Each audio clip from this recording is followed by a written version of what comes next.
Hello friends, तो अभी मैंने बच्चों को एटम चैप्टर में से रदरफोर्ड का एक्सपेरिमेंट पढ़ा के इन्होंने नोट्स बनाया। तो मैं इनसे कुछ क्वेश्चन पूछता हूँ और देखते हैं इनकी मेमोरी पावर कितनी है। मैं बुक बंद कर देता हूँ आपकी।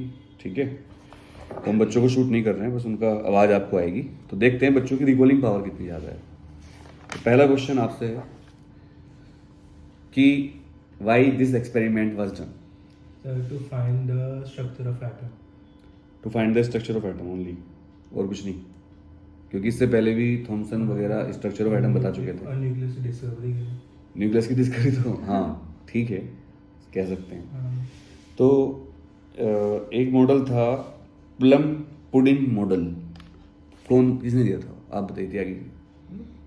प्लम पुडिंग मॉडल थॉमसन ने दिया था क्या था मॉडल? सर। उसमें वो बता दिया था कि न्यूक्लियस के चारों ओर जो प्रोटॉन और वो न्यूक्लियस स्टेशनरी होता है, उसके चारों ओर इलेक्ट्रॉन प्रोटॉन ऐसे ही रहते हैं। अच्छा, प्रोटॉन भी बता दिया था उसने। नहीं, प्रोटॉन नहीं था, न्यूक्लियस था शायद। The first model of atom was proposed by J Thomson in 1898। ध्यान से सुनो। According to this model, the positive charge of the atom is uniformly distributed throughout the volume of the atom, and the negatively charged electrons are embedded in it like seeds in watermelon. और proton के बारे में कुछ पता ही नहीं था, neutron के बारे में कुछ पता ही नहीं था। प्रोटॉन तो चलो पॉजिटिव चार्ज बोल भी दिया, न्यूट्रॉन का तो पता ही नहीं था। तो इन सब चीज़ों की खोज करने के लिए the great scientist alpha scattering experiment करते हैं। उनका नाम था रदरफोर्ड, पूरा नाम था अर्नेस्ट रदरफोर्ड। 1871 में पैदा हुए थे और 1937 में डेथ हो गई थी इनकी। तो अर्नेस्ट रदरफोर्ड जो थे, इनके बारे में थोड़ा सा मैं आपको बता देता हूँ before I ask some questions. A former research student of J Thomson. अब ये खतरनाक चीज है यहाँ पर। अर्नेस्ट रदरफोर्ड जो थे वो स्टूडेंट थे किसके? J Thomson. यानी कि चेला आगे निकल गया, गुरुजी पीछे रह गए। बिल्कुल जैसे कि अर्जुन बहुत आगे निकल गए थे द्रोणाचार्य से। तो कितने बच्चों को बात नहीं पता होगी कि जो रदरफोर्ड थे, he was the student of J Thompson. So my question is that why this experiment is known as alpha scattering experiment, miss? Because alpha particles were used. Why he used alpha particles? Why not any other particle? Because they were positively charged. There are and lot of nucleus positive other was- particles. Why only alpha particles are being used? ऐसे ही question पूछते हैं viva में, जो मैं पूछ रहा हूँ आपसे। क्रॉस क्वेश्चनिंग होती है, बताइए। Because वो रिलीज हो जाते हैं बहुत आसानी से। अल्फा पार्टिकल जो थे वो Elements. एक तो हाई स्पीड होते हैं बहुत ज़्यादा, उनको जनरेट करना इजी था, वो पॉजिटिवली चार्ज होते हैं और वो रिएक्ट नहीं करते जनरली मीडियम के साथ। सो नाउ इनका जो पूरा नाम था अल्फा स्कैटरिंग एक्सपेरिमेंट, इस एक्सपेरिमेंट का दूसरा नाम भी है। क्या बोलते हैं एक्सपेरिमेंट के दूसरे नाम को? असल में इसका नाम अल्फा स्कैटरिंग एक्सपेरिमेंट नहीं, कुछ और नाम Gold है। foil experiment. Geiger Marsden experiment. Geiger Marsden experiment. There were two scientists. 1911 में एक्सपेरिमेंट किया था, H Geiger and E Marsden. तो अगर एग्जाम में आता है what is Geiger Marsden experiment, तो आप अल्फा स्कैटरिंग एक्सपेरिमेंट समझ जाना। तो वो गीगर मार्सडेन एक्सपेरिमेंट कहेंगे, तुम अल्फा स्कैटरिंग समझ जाना।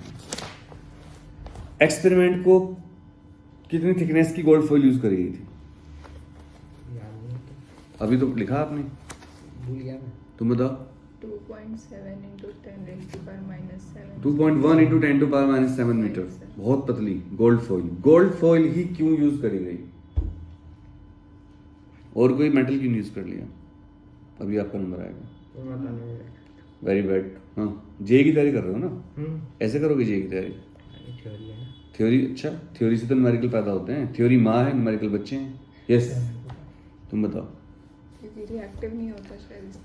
एक रीजन है, और कोई रीजन? क्योंकि बहुत ही थिन होता है। इससे बहुत पतली शीट बनाई जा सकती थी।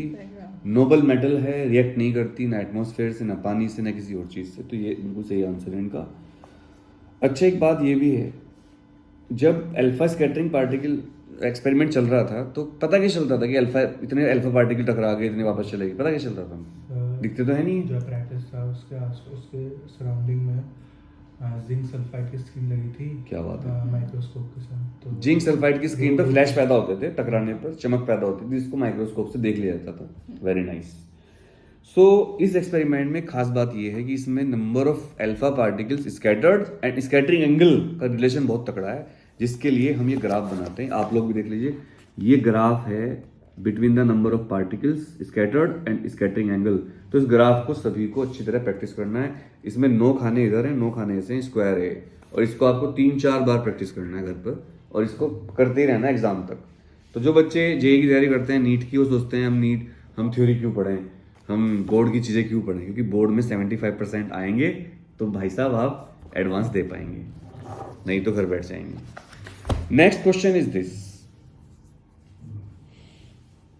कितने अल्फा पार्टिकल 90 डिग्री से ज्यादा एंगल पर डिफ्लेक्ट हो गए थे? 8,000 1 in का 8,000. 8000 में से केवल एक अल्फा पार्टिकल ही ऐसा था जो 90 डिग्री से ज्यादा पर डिफ्लेक्ट हो गया था। नेक्स्ट क्वेश्चन, कितने परसेंट अल्फा पार्टिकल जो इंसिडेंट हुए थे वो 1 डिग्री से ज्यादा एंगल पर स्कैटर्ड हो गए थे? 0.14 0.14%। Very nice. तो अगर 8000 में से एक अल्फा पार्टिकल 90 डिग्री से ज्यादा रिफ्लेक्ट हुआ था, इसका मतलब ये था it must experience a large repulsive force, यानी कि उनको अल्फा पार्टिकल को जब वो जा रहे थे न्यूक्लियस के पास, मान लो कि ये न्यूक्लियस है और ये पैन अल्फा पार्टिकल है, तो जब ये पास जा रहा है तो उसको बहुत रिपल्शन फील हो रहा है, और जहां से वापस जा रहा था उसके पास तो जा नहीं पा रहे, तो जितना ये इसके नजदीक पहुंच पाया, देखो कितना जोर बढ़ रहा है इसके ऊपर, देख रहे हो आप, ये देखो, और यहां से मुड़ जाएगा, तो इसको बोलते हैं डिस्टेंस ऑफ क्लोजेस्ट अप्रोच। क्या बोलते हैं इसको? Distance of closest approach.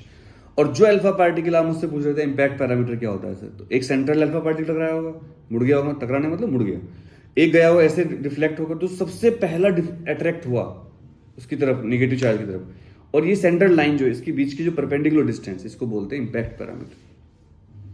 सबसे पहला अट्रैक्ट होने वाला ऐसे, और एक बीच का जो अल्फा पार्टिकल था उसके बीच की परपेंडिकुलर डिस्टेंस क्या बोलते हैं? Impact parameter. और इंपैक्ट पैरामीटर का सिंबल है स्मॉल b, और इसके सिंबल को आप चेंज नहीं कर सकते हो। जैसे आप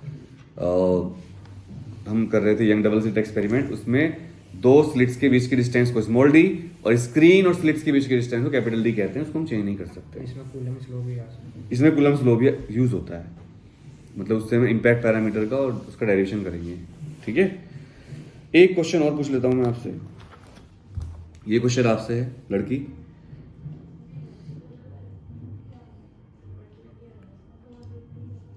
कितनी दूर पे रहते हैं इलेक्ट्रॉन न्यूक्लियस से?